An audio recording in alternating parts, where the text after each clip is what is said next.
hôm nay pah môi nhắm tay cỡ tôi pah môi Hollywood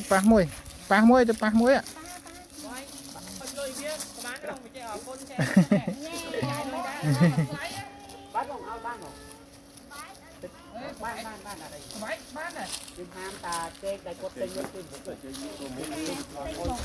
anh mà chắp con bông hot lôi biết còn chơi chơi chay lôi làmไรá bạn chứ sao hot chơi chơi đó như tới tinh như là bao nghe được không chơi con chơi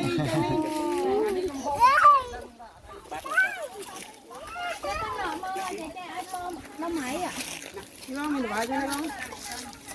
chứ hở đó nhưng mà chị tinh phải chơi nặng chọc